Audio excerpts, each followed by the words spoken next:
es la forma correcta de evangelizar? Well, doesn't the Bible say that if someone doesn't believe in God and accept Him into their heart, that they're going to eternal damnation? Yes. How can something love me and also want to give me pain? How can something love me conditionally? That's not love. Love is unconditional.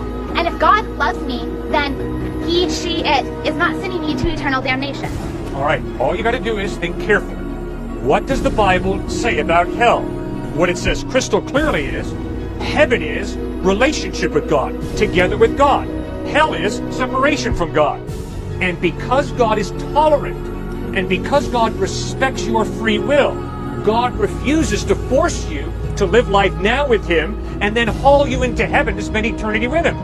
Instead, He respects your free will. And if you choose to live your life separate from God, you have that right. He's tolerant, He respects your right, and He's not going to force you to spend eternity with Him in heaven. If you want to live your life separate from Him, you'll spend eternity separate from Him. That's hell. Amigos y hermanos de Casa de Oración, sean bienvenidos a su programa Temas Controversiales dentro de la Iglesia Cristiana. Soy el hermano Marco Quinteros y hoy veremos si la forma en que evangeliza este predicador tiene respaldo bíblico. Ahora, este predicador le dice a la muchacha que Dios la ama y ella argumenta que la Biblia dice que los que no creen en Dios serán eternamente condenados. Y le argumenta, ¿cómo puedes decirme que Dios me ama? Ahora, evangelizar así es correcto. ¿Es verdad que la Biblia dice que Dios ama a todos los seres humanos por igual, sean cristianos o no sean cristianos? Y esto se les ha acuñado a los pastores y a los cristianos el día de hoy. Y eso es lo que enseñan a la gente cuando van a evangelizar, a predicar. Dios te ama. Ven a Cristo, Dios te ama. Y vamos a ver si esto es verdad. Ahora, no podemos negar que Dios tiene un amor benevolente, donde tiene misericordia del mundo entero. Y ese amor benevolente está sobre todos los seres humanos. Eso dice la Biblia, Mateo capítulo 5, versículo 45. Para que seáis hijos de vuestro Padre que está en los cielos, que hace salir su sol sobre malos y buenos, y que hace llover sobre justos e injustos. Tenemos muchos más textos, Salmo 145, 9, Lucas 6, 35 y muchos más. Escuchen, es verdad, Dios es bueno y muestra esa bondad. Y es por eso que permite que le pasen cosas buenas aún a la gente que es mala. Pero eso no significa que Dios ame a los malos en el sentido de complacencia. Dios, por su naturaleza santa, no se agrada del comportamiento de los pecadores. Salmos capítulo 5, versículo 5. Los insensatos no estarán delante de tus ojos, aborreces a todos los que hacen iniquidad. Y hay muchos más textos, ahí está el Salmo 11, 5, Juan 3, 36 y muchos otros más, donde esos textos dicen que Dios no se complace con el pecador. Dios no solamente aborrece el pecado, sino que aborrece al pecador. Lo aborrece en el sentido de que no lo ama con complacencia. No se complace en sus actos. Pero hoy día muchos se agarran a lo que dijo Gandhi y dicen, Dios ama al pecador, pero aborrece el pecado. Pero eso es mentira. El día del juicio Dios va a condenar en el infierno al pecador, no al pecado. Hermanos, pero muchos no entienden que esas palabras de Gandhi se han infiltrado dentro de la iglesia y que esa no es una verdad bíblica, sino es una herejía. Dios aborrece a los pecadores. Afirmar que Dios ama a todos los hombres por igual, sin importar sus acciones, eso significa que Dios es impotente de juzgar el mal y ejercer juicio. Y ese no es el Dios de la Biblia. Y cuando hablamos de amor complaciente, no se está refiriendo a la autosatisfacción. No. Cuando la Biblia dice amor complaciente, está hablando de ese amor especial que Dios tiene por todos aquellos que están en su Hijo y que han sido adoptados en la familia de Dios. Ahora, si queremos aplicar este amor complaciente a todos los hombres del mundo y de toda la historia, eso es blasfemia. Porque Dios no ama al mundo entero con el amor complaciente. Y hay muchos textos que dicen que Dios está en enemistad con el mundo, odia a los que son rápidos para derramar sangre. Y eso tenemos que tenerlo claro cuando vamos a evangelizar. Porque si les decimos a las personas, Dios te ama, entonces esas personas no van a querer arrepentirse. Y eso es un error. Dios llama a los hombres al arrepentimiento, a venir a Cristo, para que así reciban perdón por sus pecados. Porque si Dios amaría a los hombres incondicionalmente, entonces podemos hacer lo que queramos y lo que se nos antoje, pero eso no es verdad. No es verdad que Dios ame a todos los hombres. Dios ha puesto una condición absoluta. Él ordena en todo el mundo a los hombres arrepentirse por sus pecados y venir a Cristo. Y si alguien quiere ser amado por Dios, tiene que venir a Cristo. De otra forma es imposible que Dios lo ame. Escuchen, Dios no ama a todo el mundo por igual. Evangelizar diciendo eso a la gente es antibíblico. porque están hablando algo que Dios no dice en su palabra. Eso sale de la subjetividad de las personas. Ahora, estoy de acuerdo con este predicador cuando dice que para ir al cielo tenemos que tener una relación con Dios y que el infierno es la separación con Dios. Y ese será el mayor castigo allá en el infierno. Los pecadores estarán separados por toda la eternidad de Dios. Ahora, en lo que no estoy de acuerdo es cuando dice que Dios es tolerante y que Dios respeta nuestro libre albedrío y que Él rehúsa obligar a vivir con Él nuestras vidas y luego llevarnos al cielo para pasar la eternidad con Él. Y que las personas tienen derecho a elegir lo que ellos crean conveniente. Y Él no obliga a pasar la eternidad con Él. Y uno es el que elige estar separado de Él y es por eso que es condenado en el infierno. Pero, ¿esto es verdad? Y aquí surgen varias preguntas. ¿Dios es tolerante? ¿Es verdad que Dios respeta nuestro libre albedrío? ¿Es verdad que Dios respeta nuestras decisiones? Porque si fuera así, hermanos, seguramente todos los seres humanos de toda la historia estuviéramos derechitos al infierno. Hermanos, decir eso es un error. Pregúntenle a Saulo de Tarso si Dios respetó su decisión. Él no quería saber nada de Cristo ni del cristianismo. Pero, ¿Dios respetó su decisión? No. Dios es soberano y Él salva a quien Él quiere y no le pregunta a nadie. Nosotros, escúchenme bien, nosotros no lo escogemos a Él. Él es quien nos escoge a nosotros. Efesios capítulo 1, versículo 4. Según nos escogió en Él antes de la fundación del mundo, para que fuésemos santos y sin mancha delante de Él. Dios Padre nos escogió desde antes de la fundación del mundo en Cristo.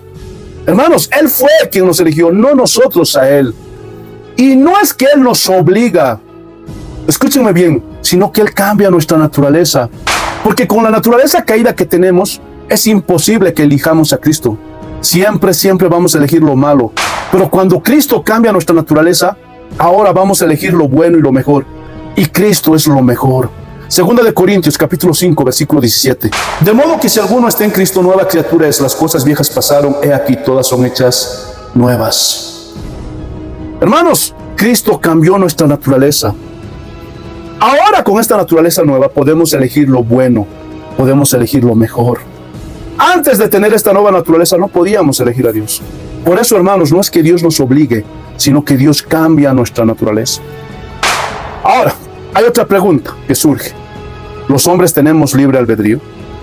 La respuesta es sí y no. Escuchen, el hombre no tiene libre albedrío para escoger a Dios, pero sí tiene la capacidad de tomar decisiones. Sí tiene la capacidad de elegir. En ese sentido, sí tiene libre albedrío. Ejemplo, si alguien tiene hambre, es esa persona la que toma la decisión si compra una hamburguesa o una manzana. Es la que decide si comer sanamente o si come comida chatarra. Y en ese sentido sí tenemos libre albedrío. Pero nosotros elegimos partiendo de nuestro propio deseo. Y ahí está la diferencia. Escuchen, cuando Dios creó a Adán y Eva, los hizo a su imagen y semejanza. Ellos tenían el libre albedrío completo. Porque Dios tiene libre albedrío completo. Es decir, Dios decide completamente y Él elige por su propia y absoluta voluntad. Y Adán y Eva tenían ese libre albedrío. Pero lamentablemente ellos no mantuvieron la libertad de su albedrío, porque ellos eligieron mal, decidieron mal.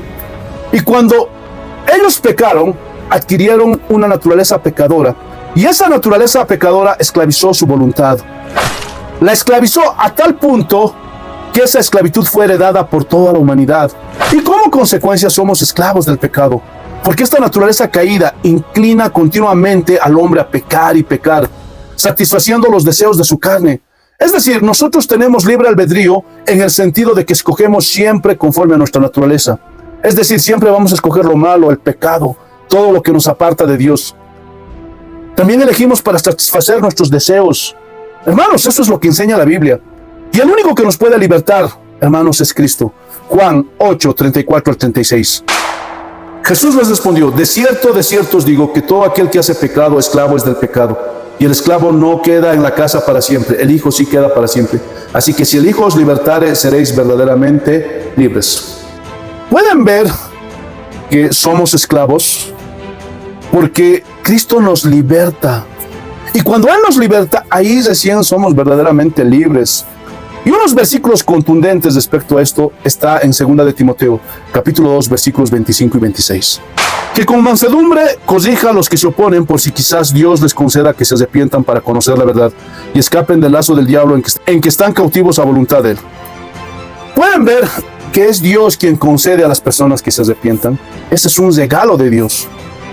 Y no solo eso, sino que todos los pecadores, todos los impíos, están cautivos, son esclavos del diablo y hacen la voluntad del diablo. Por eso Jesús les dijo a los fariseos: vosotros sois de vuestro padre el diablo y la voluntad de su padre queréis hacer. Entonces todos los impíos, los pecadores, todos los que no tienen a Cristo, están cautivos por el diablo y hacen la voluntad de él. Entonces, por la Biblia podemos ver que el hombre tiene un libre albedrío, pero para escoger de acuerdo a su naturaleza. Y su naturaleza siempre lo va a inclinar a lo malo, al pecado. Y en ese sentido, hermanos, no es libre. Por lo tanto, su voluntad no es libre. Está atado al pecado. Y es imposible que en esa condición pueda escoger a Dios. Escuchen, el hombre no tiene libre albedrío para escoger a Dios. No, eso es imposible. Eso es lo que enseña la Biblia. Entonces, concluimos, la forma de evangelizar de este predicador no es bíblico. ¿Por qué? Porque está presentando a un Dios tolerante, a un Dios que no es soberano, que no tiene el control de todo. Pero ese no es el Dios de la Biblia. Porque si Dios respetaría nuestras decisiones, entonces ninguno de nosotros pudiera ser salvo. Nadie. Porque nuestra naturaleza siempre nos inclinaría al pecado. Pero como el Señor en su misericordia cambió nuestra naturaleza, ahora podemos elegir lo bueno, ahora podemos elegir lo mejor. Y lo bueno y lo mejor es Cristo. Hermanos, Dios es soberano. Esto es lo que enseña la Biblia. Pero ¿qué opinan ustedes? Pueden opinar, pero por favor háganlo con respeto. Y si te gustó el video, dale un like y compártelo con tu familia, con tus amigos y por tus redes sociales. Y si quieres apoyar este canal, ora por nosotros. Y también te voy a pedir que te suscribas. Y si Dios lo permite, en 8 días nos vemos con una nueva enseñanza. Paz del Señor.